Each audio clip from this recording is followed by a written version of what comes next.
Let me tell you a story. A story the palace tried to erase from history. A story of a prince who had the whole kingdom at his feet, yet trusted the wrong person. And a palace guard who rose from nothing, only to risk it all for love, royalty, and revenge. It began many years ago, in the golden kingdom of Adera, where the palace walls shone under the sun, and the king's word was law. In that palace lived Prince Darion, handsome, intelligent, but restless, born into royalty, yet feeling trapped in a gold chain. Every morning, he would stand at the highest balcony and watch the people in the marketplace beyond the palace gates. He longed to walk among them freely, to laugh, to talk without titles, to live like an ordinary man just for a day. One rainy evening, a new guard arrived at the palace gates. His name was Carl, tall, broad-shouldered, with eyes that could see through lies. Carl was not just any guard. He was a man with a past, though no one dared ask what it was. His loyalty to the crown was unquestionable, or so they thought. The first time Carl met Prince Darion, it was not in the grand hall or during a ceremony. No, it was in the palace stables. Late at night, the prince was trying to saddle a horse, dressed in commoner's clothes. "What are you doing, Your Highness?" Carl's deep voice broke the silence. The prince froze, turning slowly. "Do not call me that. Not tonight." That night, a dangerous friendship began. Carl didn't report him. Instead, he guided him out through the secret gate, and for the first time in years, the prince rode into the city like a free man. They laughed, they shared secrets, they trusted each other, but neither of them knew that this friendship would soon become the kingdom's greatest scandal. Because in the palace, secrets do not stay buried, and sometimes the person standing beside you is the one holding the knife. The following night became a dangerous routine. When the moon rose high and the palace slept, Carl would meet the prince at the stables.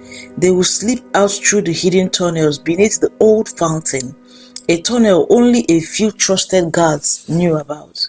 In the city, Prince Darion became simply Darren, a young traveler with no title. He tested roasted corn from the market, arm-wrestled fishermen by the dock, and danced under the lantern with strangers who didn't bow to him.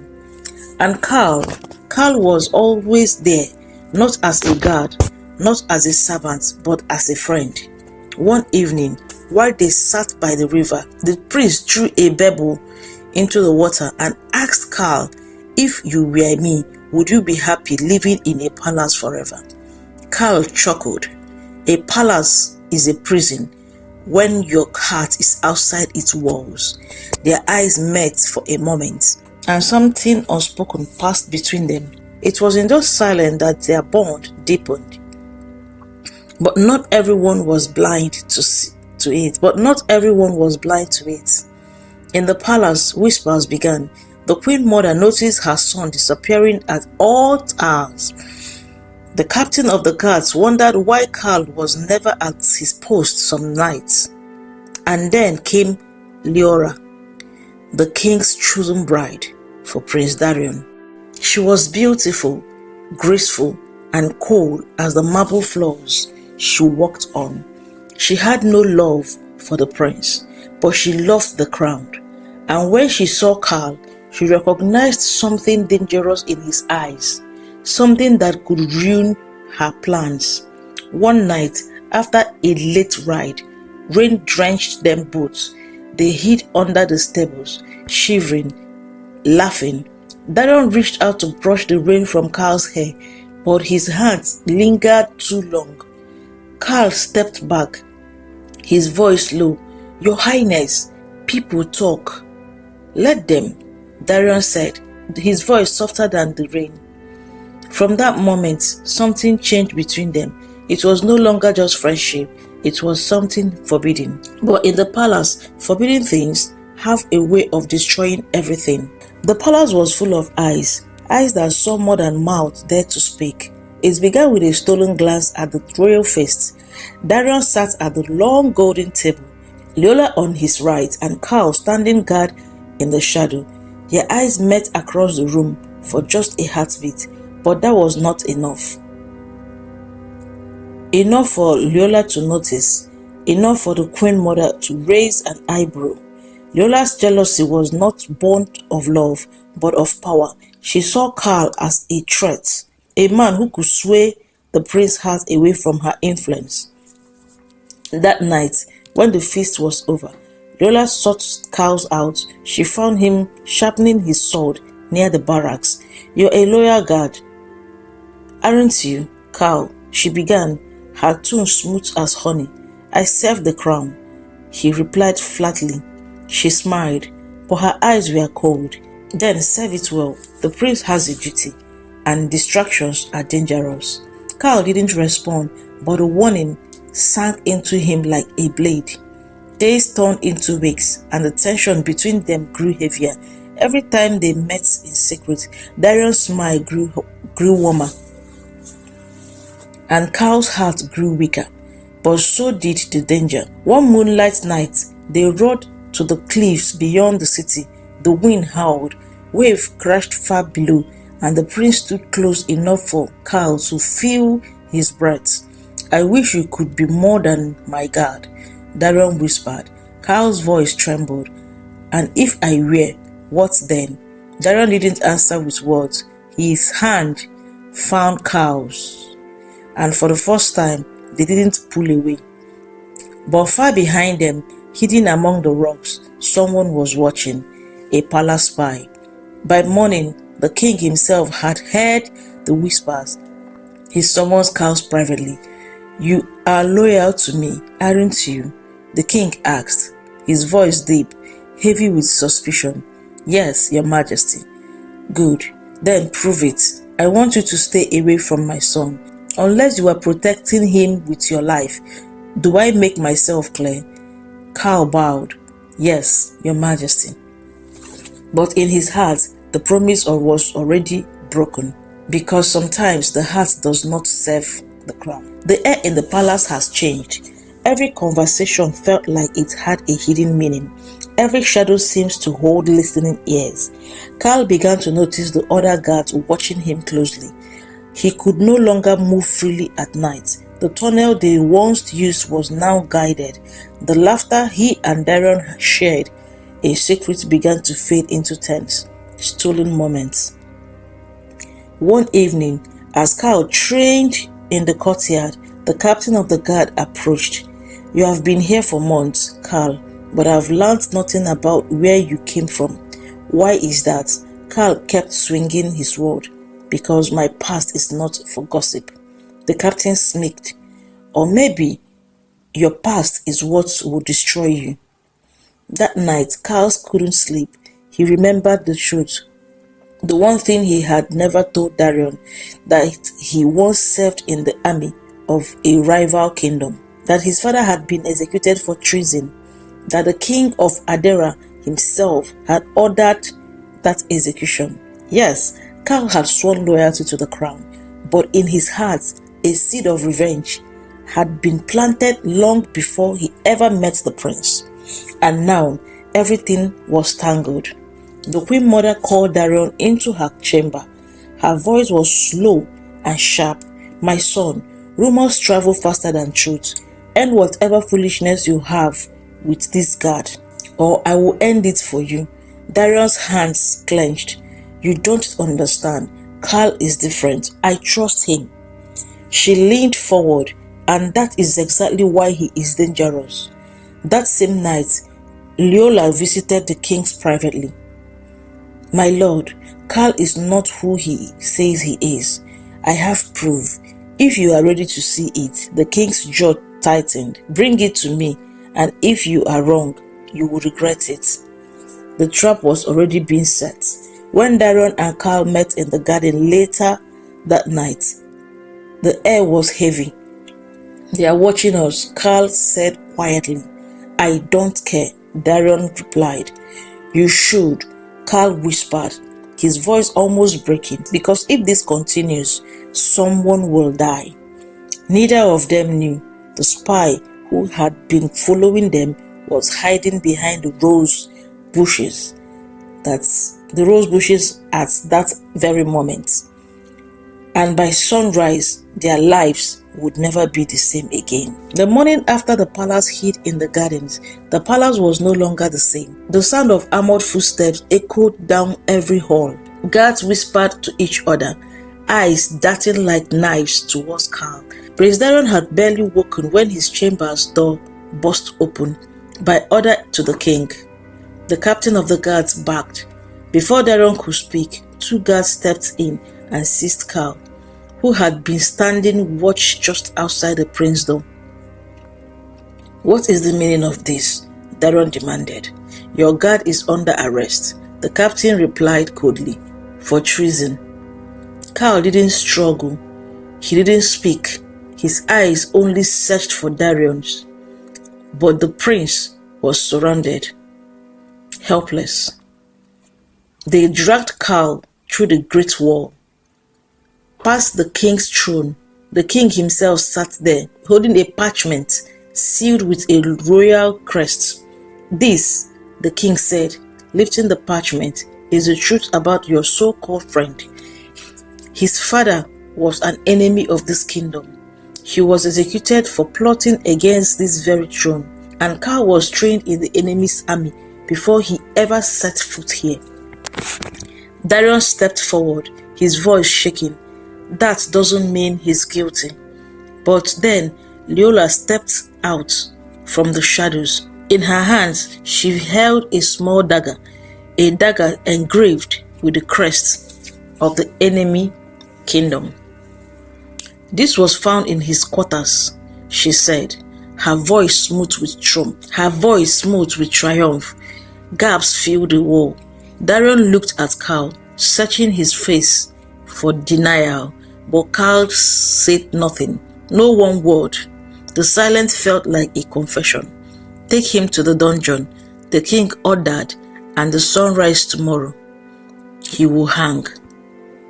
That night, Darion couldn't sleep. He paced his chambers, his mind a storm. Was it possible?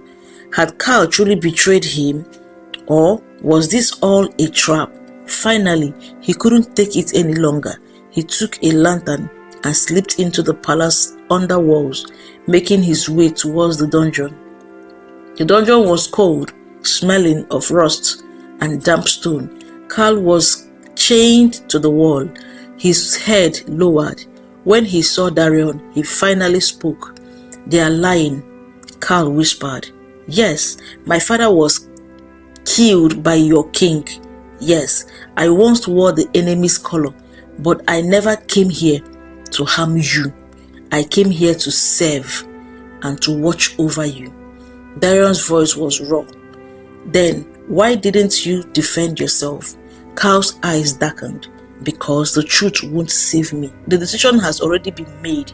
The only thing I can do now is protect you, even from inside these walls. Before Darion could speak again, footsteps echoed in the corridor. It was Leola. Her smile was cruel. How touching. The prince visited his traitors in the night. She leaned closer to Carl. You could have had everything if you had stayed in your place. But you reached too high. Darion turned on her. You did this. You planted the dagger. Leola didn't deny it. She simply stepped back into the shadows and whispered, at sunrise, he dies. And when he's gone, you will be mine, prince. But fate had other plans. Just before dawn, a fire broke out of the palace kitchen. The smoke and chaos spread quickly, pulling guards away from their posts. In the confusion, the cloaked figure slipped into the dungeon. It was the Queen Mother. Without a word, she unlocked Carl's chain. I never trusted you, but I trust my son's heart. Go, run, before it's too late. Carl hesitated. And the prince? Her eyes were sharp. If you love him, you will save him. Tonight, the king's plan to send him away, far away, where he can't defy the throne. Cal didn't wait another second. He fled through the hidden tunnels, heading straight for the prince's chamber. But when he arrived, Darion was gone. Cal ran through the palace corridors like a man possessed. His boots pounded against the marble floors, his clock snapping behind him. The Queen Mother's word echoed in his head. If you love him, you will save him. But Darion was nowhere to be found. His chamber was empty, his bed untouched. The window stood open, the curtains swaying in the cold down wind. Cal's heart raced. Had the king already sent him away, or had Leola taken him? He stomped down the halls, ignoring the startled gasps of servants. The palace was still thick with smoke from the fire, the smell of burning wood clinging to the air. In the throne room, the king stood with Leola, their voices low but urgent. Cal pressed himself against the wall, listening. The ship is ready, the king said. By the time the sun is high, he will be halfway to the Isles. There, he will marry you, and this foolishness will be forgotten. Leola's lips curved into smile, and the guards, the king's tune was eyes. Once the smoke clears, his body will be found among the ashes. Let the people believe he died trying to escape. Cal's hand clenched into fists. They were planning to erase him and cage Darion forever. But what they didn't know was that the Queen Mother had also heard this conversation, and she had followed Cal, silent as a shadow. Stepping out from behind a pillar, she confronted them. So this is your plan, to force my son into marriage and murder the man he trusts most. The king's face hardened. You have grown sentimental, my queen. This kingdom needs strength and not scandal. Leora's voice was honeyed poison. You forget, your majesty, the guard is a traitor. The Queen Mother's eyes blazed. And you forget, Leora, I know who planted the digger. I know every lie you've told. The room felt silent. Cal didn't wait for the argument to end. He slipped away, his mind fixed on one thing, reaching the dock before the ship left. The streets of Aderan were alive with chaos. People shouted about the fire, smoke like pouring into the pale sky. Cal pushed through the crowd, ignoring the pain in his legs. At the docks, the royal ship was already pulling away. On its neck, Darion stood in chains, guided by 4 soldiers. His eyes found Cal's in the crowd, wide with shock. Without hesitation, Cal leaped into the water. The cold bit into him like knives, but he swam harder than he never swam before. Shouts rang out from the ship. Arrows splashed into the sea around him. The soldiers leaned over the rail, sword drowned. But Cal grabbed the edge of the ship, hauling him up with a roar. He fought like a storm, his fists and blade cutting through anyone in his way. Darion shouted, Cal, behind you, just as another guard lunged. Cal turned, the clash of steel echoing over the waves. Finally, with one last strike, he stood victorious, bleeding but unbroken. He broke Darion's chain. Come on, Darion hesitated.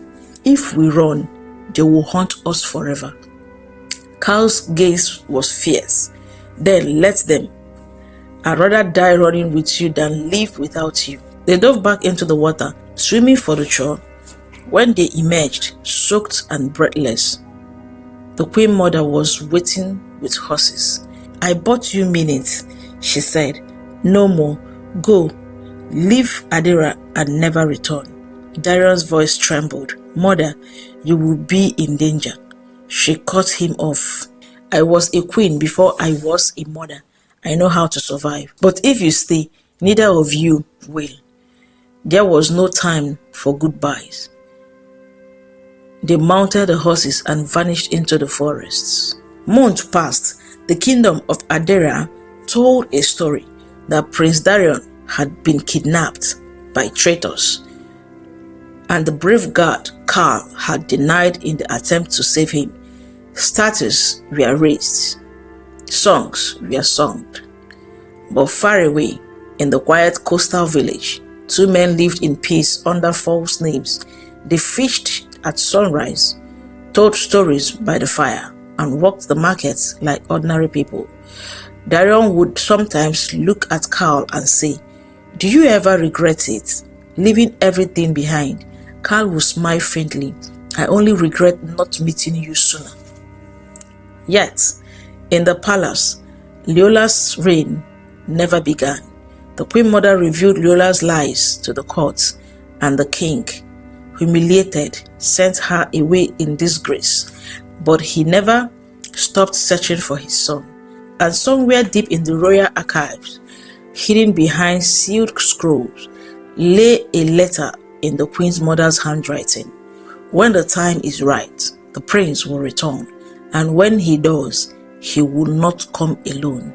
The story was never over, but for now, the prince and his guards were free.